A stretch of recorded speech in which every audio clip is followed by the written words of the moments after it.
You know you've reached total travel nirvana when the prospect of 4 consecutive border crossings registers with all the emotional impact of doing the laundry.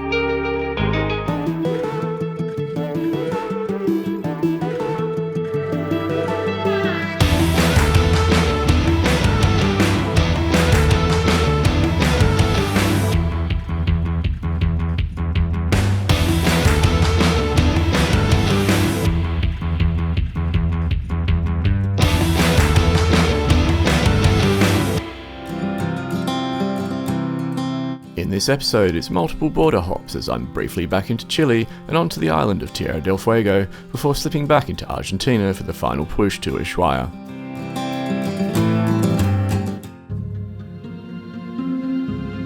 It's day 82 and Rio Gallegos has finally remembered it's spring. After yesterday's theatrical gloom, sunshine is almost suspicious. First up, it's a 67k ride to the border at Paso Austral, and what I'm hoping should be another smooth crossing.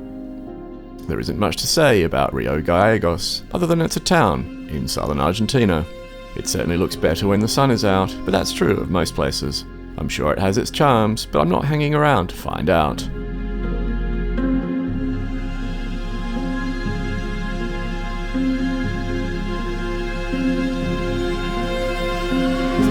Leaving town, I'm greeted by South America's preferred method of transporting anything longer than a family car. Simply tie it to the back, drag away, and hope no one minds a couple of scratches. Peru did it first, Argentina seems to be merely perfecting the art.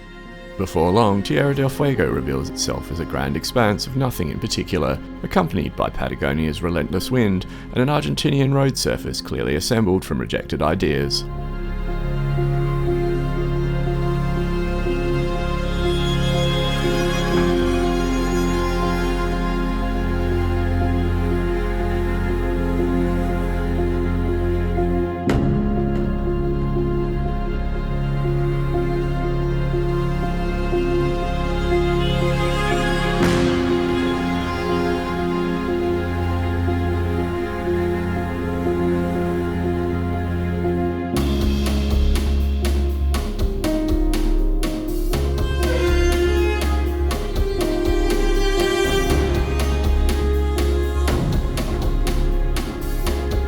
"67 kilometers slip by, and the long queue of trucks announces the Argentinian side of Paso Austral. After my last border, populated mainly by tumbleweeds, the sudden appearance of actual people feels almost obscene. This one, I suspect, won't be breaking any speed records.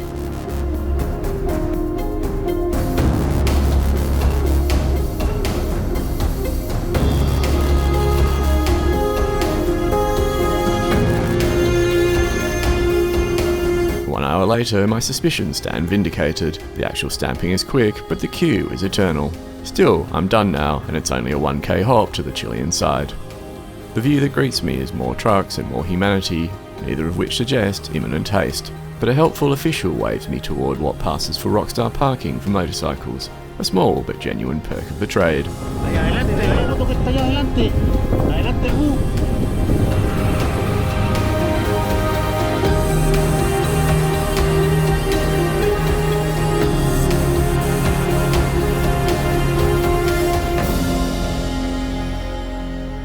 Chile's border facility looks significantly better funded than its Argentinian counterpart, though this seems to have no measurable impact on either the crowd size or the velocity of progress. But what appears to the untrained eye as sheer chaos does eventually resolve itself into a South American approximation of organisation. The Chilean officials manage to side their way through the crowd with commendable speed, and soon enough both I and the bike are officially welcome. And better yet, a customs officer spotting the bike lets me know that I can just ride on, no search required. Now if I can just find the actual exit.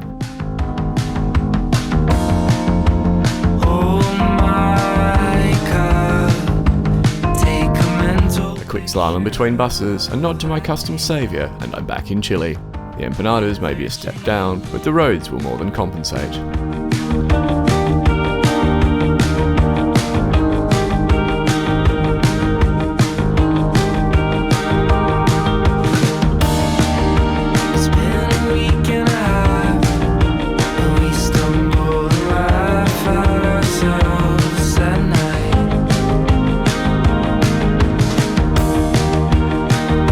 Missing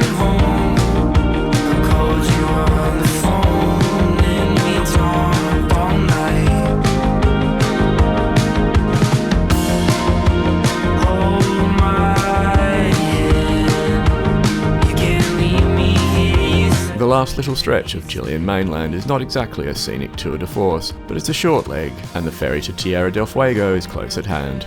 And mercifully, the wind seems to be off for a coffee break. At the ferry terminal there's more waiting, naturally, but with only one crossing to the island's north, the boats run often enough to prevent total mutiny.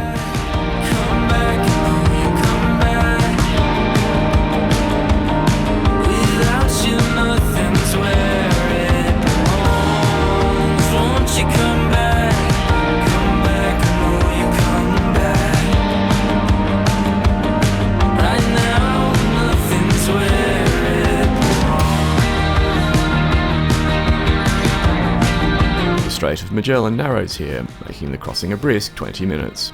Last on, of course, means last off, but as with all travel, the motto here remains, no hurry, no worries.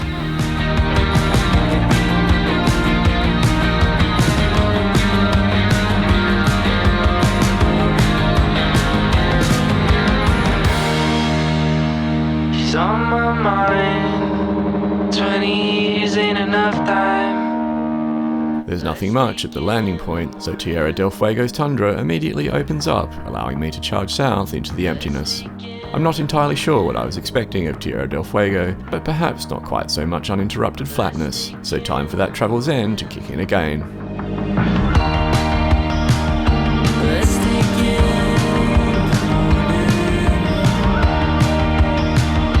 Let's take it in the morning.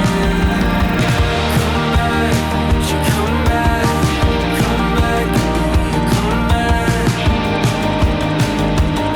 Without you, nothing. After an hour or so of horizontal vacancy, the arrival of modest hills feels almost emotional, like the Andes sending a postcard to still say they care. Right now, nothing's waiting.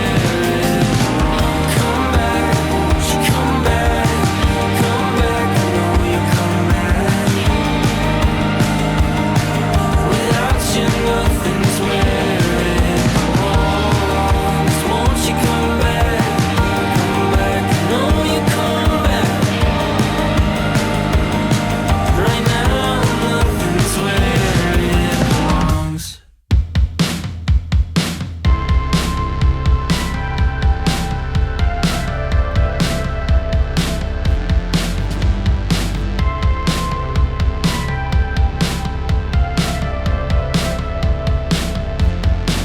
We walk another city, darker steps synchronize.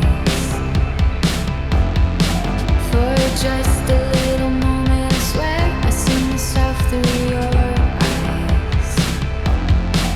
This city feels stuck in time, and nothing kept its name.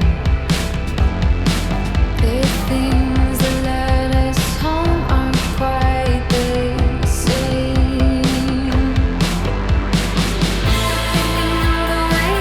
You never know quite how long a border crossing is going to take, so I always err on the side of caution and keep these days short, just in case. I'm stopping on the Chilean side at a family-run hosteria, hoping for a bit of rest after 5 days of perpetual motion since leaving via O'Higgins. Morning arrives with the gentle hospitality of Hosteria La Frontera still lingering. Half Chilean, half English, and wholly competent. You left the burner on and you closed. With a cheerful farewell, I head for what I hope is another border post in near hibernation. The island of Tierra del Fuego was rather arbitrarily carved up between Argentina and Chile in 1881. My final leg to Ushuaia lies on the Argentinian half, but not before I've successfully convinced Chile to let me out.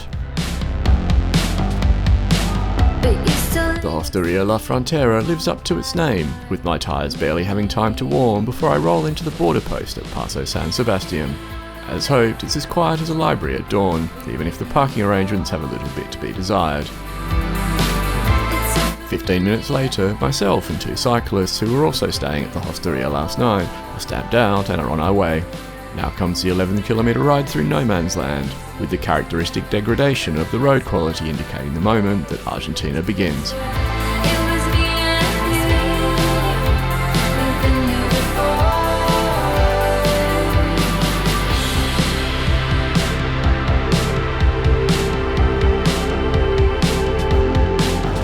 The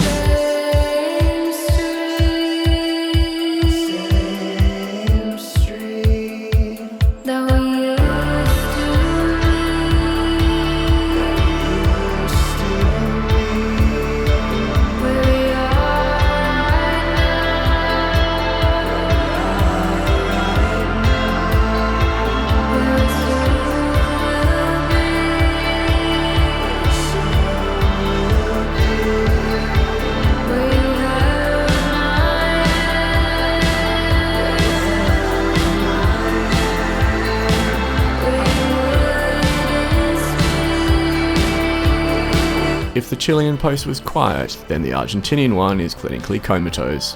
After a moment of confusion, I discover it's a little farther along the road, equally deserted, equally delightful.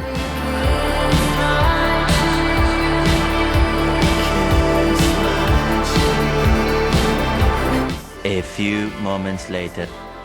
The upside of all of this is of course velocity, in and out in 15 minutes with the necessary paperwork to prove that I exist. Time is, after all, money, but in this case it was mostly just stamps.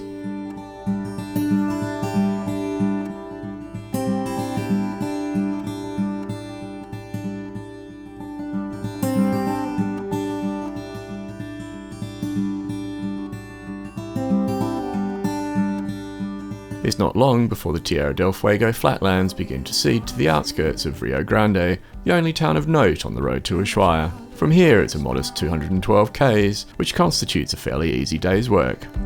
I've been talking about getting out of town. I'm not entirely certain what Rio Grande's most compelling claim to fame is, though the enormous fish sculpture hints heavily that the answer involves some mix of water, scales and pride. I'm gonna get out of town.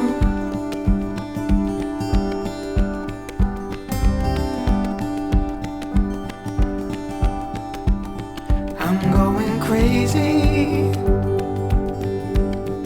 Beyond the town, the flatlands once again take up their relentless horizontal theme. Even the police checkpoints seem to be taking it easy. I find it in the dirt, and it feels strange to me, like I'll never shake in earth. I'm gonna put my hands to work.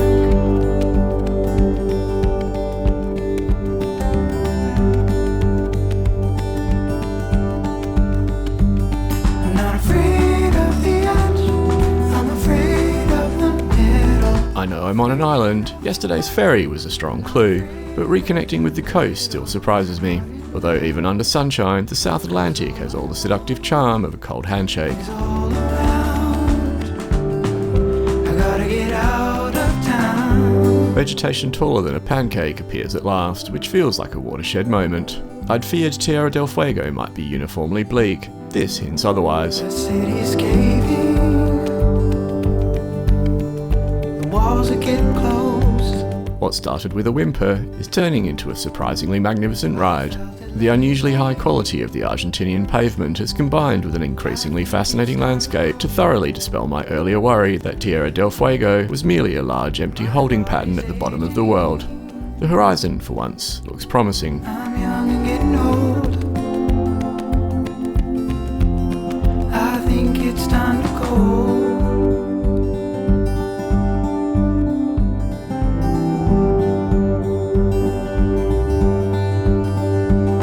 Not afraid of the edge, I'm afraid of the middle. Afraid of too much, I'm not afraid of too little. They're not enough, 'cause all I want, I think I found. It's all around, I'm gonna see it through. Right next to you, with silent sound. I gotta get out of town.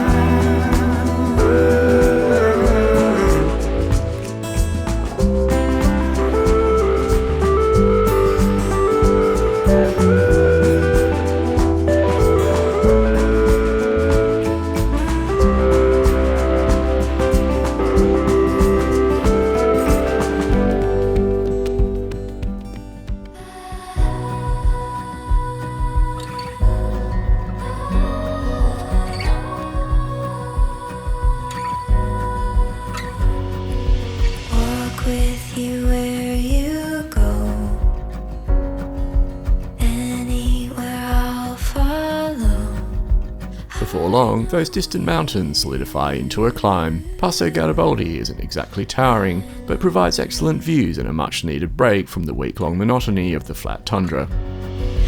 Leaves falling on the road. You can cry on my shoulder.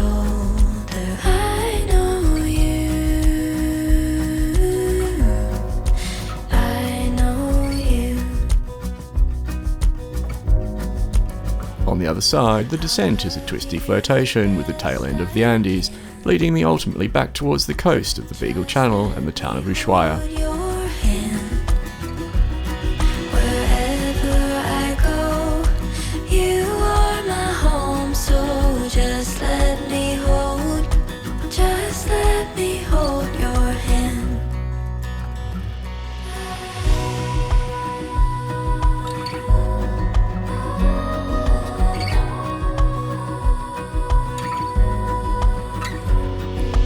Your soul, your mind, your heart. I can see who you are. I know you. I know you. I'll love you the best I can. Just let me hold your hand. Wherever I go, you are my home. So just let me hold your hand.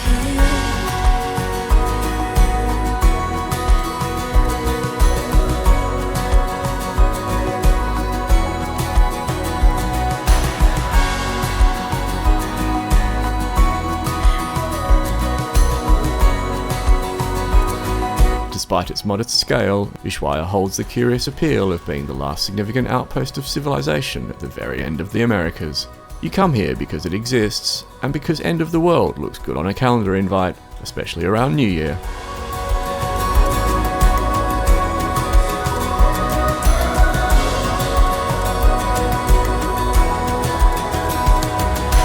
love you the best I can.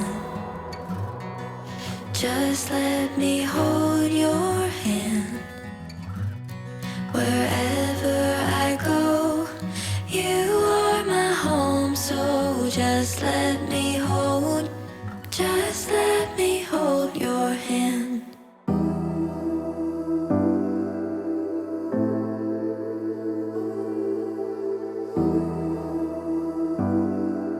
Day 85 and the New Year fog has lifted enough for some action. Today I'll tick off the final stretch, the true terminus of the Pan-American Highway. Nearly 18,000 kilometers from Alaska, it expires gracefully at Bahía Lapataia in the Tierra del Fuego National Park.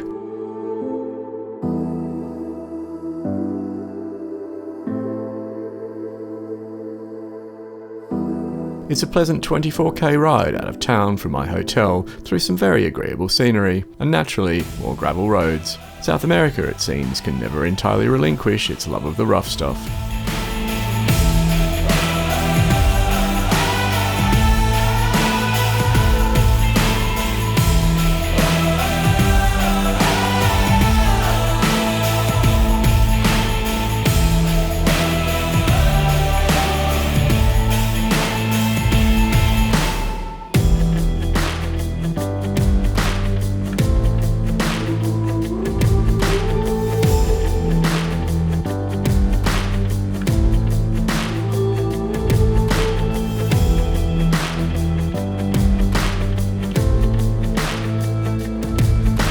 National Park entry fees paid and foreigner surcharge endured, I'm on the last approach to the end of the road.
brimming with tourists appears the universal sign of a destination achieved. Perhaps it's vanity, but arriving under my own steam feels a cut above being ejected from the belly of a tour bus. One likes to think one has earned the selfie.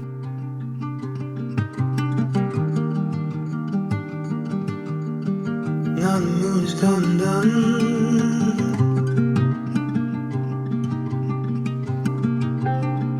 And the fire. While I stop to absorb the moment, the buses disgorge tourists with industrial efficiency. End-of-the-world selfies proliferate, and the keen among them hike down to the water for bonus angles. Naturally, I take my turn, then immediately conclude that the bar at the hotel is a far nobler pursuit than battling mud and the Gore-Tex hordes. I'm also not entirely keen on riding back on these increasingly muddy roads if the weather follows through on its rather ominous threats. It's only a feeling.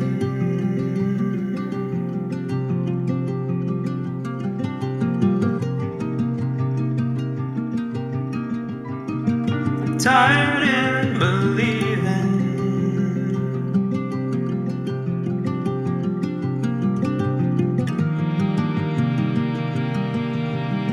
Now the moon is old.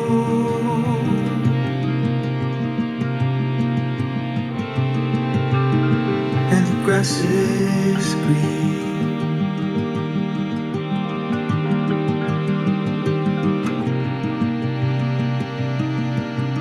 And all your love is so low.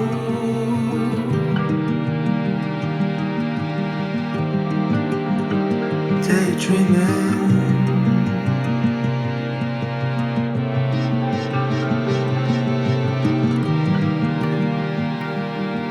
Back in Ushuaia, the sun seems to have won the day, but I'm not convinced enough to continue riding, so I decide to call it a day. My southward journey is now officially complete, and as they say, it's all uphill from here. Try to believe it. Flowers, mountains, gravel, borders, ferries, motorcycle hostels, straight roads, and driving fails.